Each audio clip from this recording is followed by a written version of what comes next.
მოგესალმებით მეგობრებო, დღეს მოვამზადოთ გამომშრალი პამიდორი ზეთში. გამოვიყენოთ სალათებში, პიცებში, ისედაც მისარქმევად ძალიან გემრიელია. მისთვისაც დაგჭირდება ესეთი მოგრძო პამიდორი. ამოვაჭრათ ყუნწები, ეს თეთრები.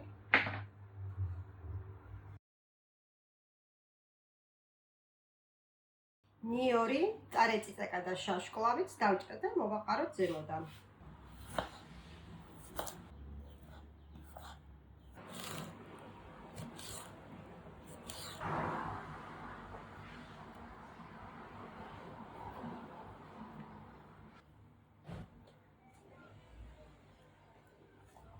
მოვაყაროთ მარილი.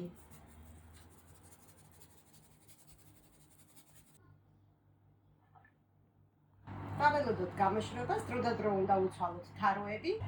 შენ არ გასულა ერთი დღე და ნახეთ როგორ გამოიყურება. გავიდა 30 საათი, დაახლოებით 1 დღე და ღამე და კიდე ნახევარი დღე. ესე გამოშრა. არც ძალიან უნდა იყოს გამომშრალი, ნახეთ რბილია. მაგრამ მწვენიებიც არ უნდა გასდიოდეს.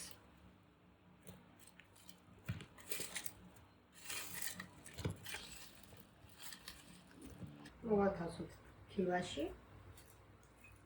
შემდეგ ყველი.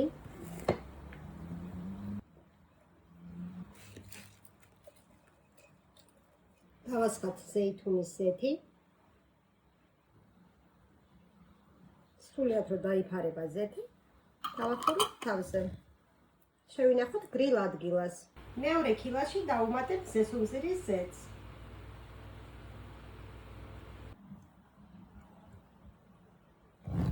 აქ ყველი არ დამიმატებია. ნახეთ. გემშვიდობებით მომავალ გემრიელ რეცეპტამდე. არ დაგავიწყეთ ჩემი არხის გამოწერა. მიყვარხართ ყველა.